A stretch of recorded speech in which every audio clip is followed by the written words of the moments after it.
미국의 대표적인 석학인 레리 다이아몬드 교수라는 사람이 있습니다. 스탠퍼드 대학 교수인데요. 이분이요, 며칠 전에 한국의 문화일보와 인터뷰를 했습니다. 자, 거기서 한국의 민주주의가 퇴보하고 있고 여당이 야당을 무시하고 법원이나 검찰에 부당한 압력을 넣고 있다, 이렇게 말을 했습니다. 그래서 이런 식으로 여권이 무소불위로 법원, 검찰의 부적절한 정치적 영향력을 확대해오고 있고, 그리고 문 정부가 선거에 이겼다고 민의를 대변한다고 말할 수는 없다. 우리가 추구해야 될 민주주의는 견제와 균형, 사법부의 독립, 검찰 독립, 정보사의 독립을 존중하는 것이다 라고 이야기를 했습니다. 자, 트럼프가 미국에 초래한 민주주의 위기 상황을 지적하면서 한국에서도 민주주의가 퇴보하고 있다라고 말을 하며 비판을 했는데요. 이분은 민주주의의 정신 등 민주주의와 관련된 많은 책을 쓴 사람이고, 이라크 등 세계 여러 나라의 민주주의 진행 과정에 있어서 현장에서 직접 민주주의를 연구하는 활동가이기도 합니다. 단순히 교수뿐만 아니라 실천하는 사람이죠.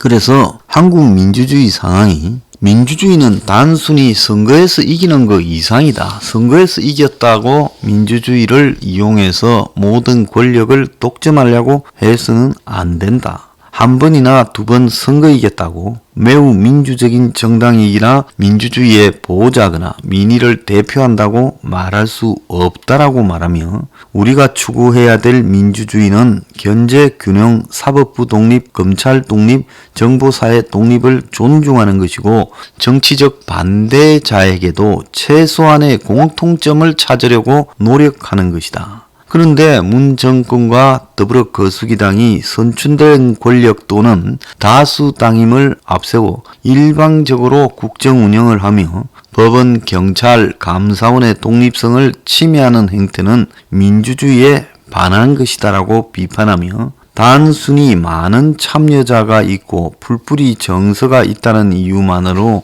민주적 정당으로 인정받을 수는 없다라고 이야기를 했습니다. 그런데요, 이분이 지금만 이야기한 게 아니라 작년 7월에도 코로나가 확산되기 이전부터 아시아 대륙에서 전반적으로 민주주의의 후퇴가 보였고, 코로나 사태로 이 민주주의 후퇴가 더 확산되고 한국도 예외가 아니라고 언급을 했어요. 그래서 작년 7월 16일 동아시아연구원이 주최한 코로나 사태와 아시아 민주주의의 미래라는 온라인 세미나에 이분이 나왔어요. 2006년부터 자유, 헌법주의, 법치주의, 견제, 균형 등 여러 민주주의 지표들이 퇴보하고 있었고, 최근 몇 년 사이에 이러한 추세가 가속화되어 왔다. 그래서 이를 증명하듯 지난 45년간 분석해온 제3차 글로벌 민주화 물결에서도 최근 5년 동안, 그러니까 2015년부터 2020년 사이에 상당수의 국가들이 처음으로 민주주의 체제에서 벗어나면서 사무엘 헌팅턴이 규정한 민주주의 실패 물결의 역습 경향을 보이고 있다. 이런 추세가 몇 년 더 계속된다면 전 세계는 민주주의 퇴보 상태에 도달할지도 모른다. 제가 여러 번 이야기해 왔던 문제들입니다. 그러니까 최근 5년간에 여러 나라에서 민주주의가 무너지는 형태가 나타났다는 거예요. 그래서 필리핀, 인도, 방글라데시 등 아시아 국가에서 민주주의 퇴보 경향이 집권 여당의 권력 강화나 야당의 견제 역할 약화 등으로 나타나고 있고, 과거처럼 군사 쿠데타나 비상계엄령 등 군사력이 아니라 견제와 균형이 매우 교묘한 입법의 방법에 의해서 무너지고 있고, 그리고 대통령, 총리 등 행정부의 수반 권한이 교묘히 강화되어 권력 장악이 용이해지고, 사법부, 언론, 감사원, 검찰, 입법부 등의 권력 견제 기능을 가진 기관들이 힘을 잃어가고 있다라고 말하며, 한국에 대해서도 한국의 민주주의 퇴보 추세는 한국처럼 비교적 자유민주주의가 잘 정립된 아시아 국가라고 외부에 알려져 있지만 이런 것도 예외로 삼지 않는다며 실제로 한국에서도 최근 문가리 권한 강화와 야당에 대한 무관용, 견제와 균형의 약화, 정치적 반대파에 대한 위협 등 앞에 언급한 나라들에 보이는 것과 유사한 민주주의 퇴보 추세가 나타나고 있다라고 말을 했습니다. 다이아몬드 교수는요, 퇴보 추세를 경험하던 아시아 민주주의가 코로나 팬데믹을 전화위복으로 삼아서 팬데믹에 효과적으로 대응하는 유능한 민주주의다. 그러니까 아시아의 권위주의적 정부나 독재 정권이 코로나 대응하는 데는 더 유용하다. 국민을 통제를 잘하기 때문에 그래서 이게 마치 칭찬을 받고 있거나 내리막길을 삼거나 민주주의 퇴보 추세의 편성에 코로나 대응 과정 중에 권위주의에 굴복하는 민주주의, 즉 한국도 마찬가지죠. 지금 코로나가 번지는데 편성해서 이 정권이 선거 앞두고 돈을 뿌리고 또 국민들의 각종 기본 권한을 제한하는 부분에 대해서 다들 굴복해오지 않았습니까?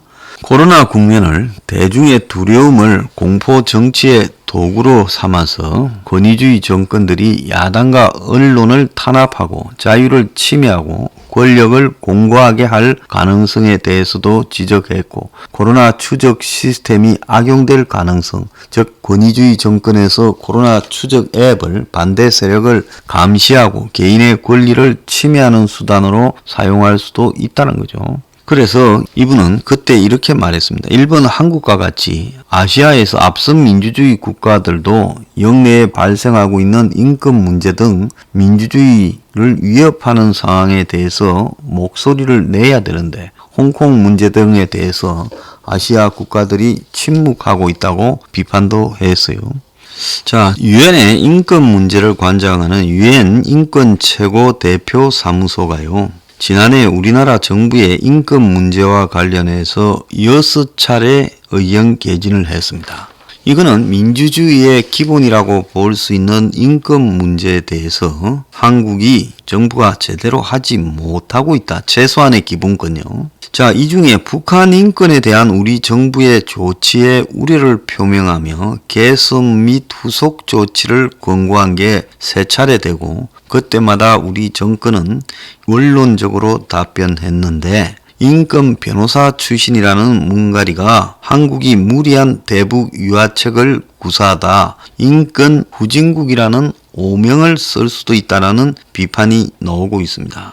강경화 외교장관이 2007년부터 6년간 이 조직의 부대표를 지냈어요.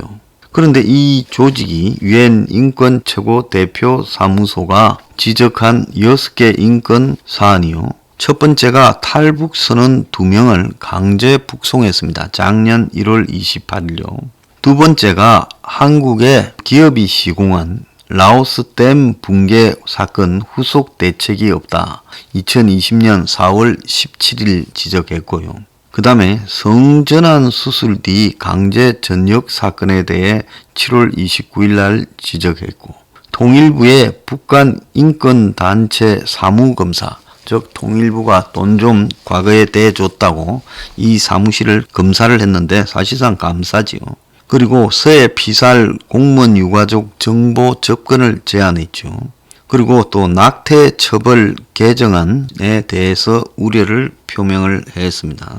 그래서 이 중에서 탈북 선원 2명 강제 북송, 그리고 통일부 북한 인권단체 사무검사, 그리고 서해 피살 공무원 유가족의 정보 접근 제한 등은 북한과 관련되는 3가지 문제입니다. 이런 부분에 대해서 굉장히 유엔에서도 심각하게 바라보고 비판을 하고 있는데 이런 문제에 대해 한국은 완전히 뭉개고 가고 있다는 거예요. 지금 바이든 시대에 한미 간에 동맹이 균열되는 것을 막으려면 한국이 미국의 민주주의가 잘 되어가고 있고 시장 경제도 잘하고 있다 이런 거를 보여야 된다 이렇게 이야기도 나오는데 정작 곳곳에서 한국의 민주주의가 후퇴하고 인권이 침해당하고 있다는 이야기가 나오고 있습니다. 미 의회가 바이든 정권이 출범하면 1월 말에서 2월 초에 대북 인권과 관련해서 대북 전단 금지법을 한국 정권이 시행하는 데 대해서 청문회를 하기로 예정되어 있습니다. 지금 한국 정권은 대북 전단 금지법이 북한에 항복을 하는 거라는 미국 의회의 의원들의 우려를 갖다가 뭉개고 교포들 중에서 조원태 목사라는 사람이나 친북적이고 좌파 교포들을 동원해서 대북 전단 금지법 청문회가 열리지 않도록 작업을 하고 있는데 그렇게 되지 않을 겁니다. 지금 인권 문제에서도 앞잡이 단체들을 동원해서 인권 문제에 대한 우려를 하는 미국 의회에 대해 이렇게 장난을 치고 있습니다. 자, 문 정권의 민주주의와 인권은 이제 세계적으로 알려진 망신살로 접어들고 있다. 한국은 민주주의가 없고 인권이 없는 나라로 가고 있습니다.